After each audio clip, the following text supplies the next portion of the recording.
My father, since the age of 18, had tried to cross over, but he kept getting caught, so naturally they would deport him. But sometimes there was some cruelty events happening, so they will capture him. So once he got deported, it took him a total of 3 times before he could actually cross over, and he had to cross over with a coyote. Each time it cost him $3,000, so every time he got deported, he had to save up again. In total, he probably ended up wasting around $10,000 in order just to get to the U.S. So my parents actually came here when they were around my age.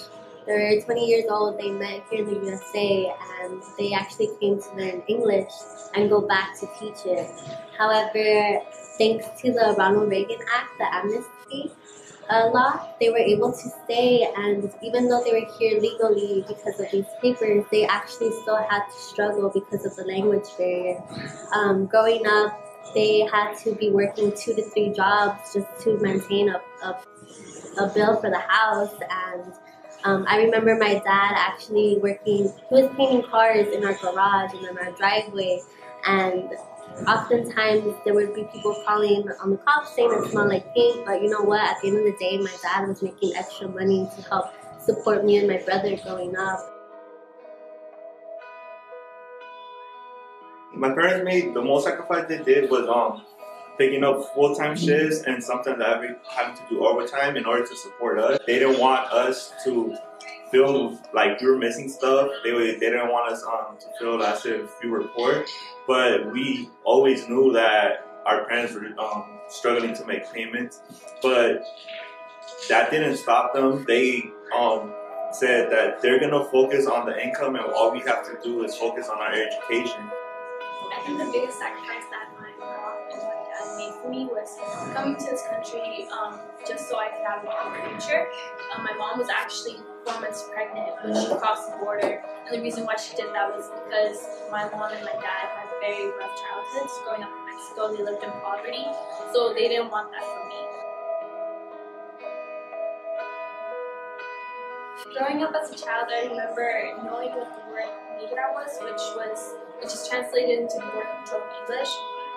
Even hearing that word from my parents' mouth would really terrify me as a child. I remember growing up and listening to these stories from my family members saying how these men would just come and deport people without papers.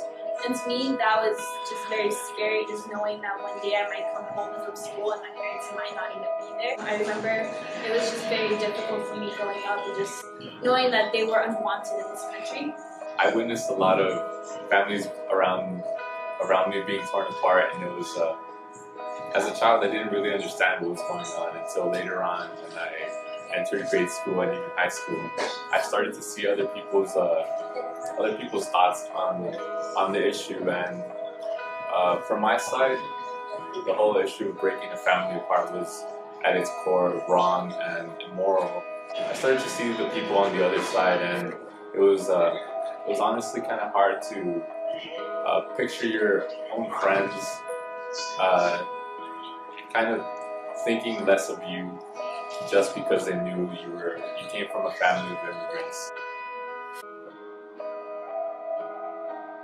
And my parents' goal was to not only provide for themselves a better life, but also for the future children, and I couldn't be more grateful for that.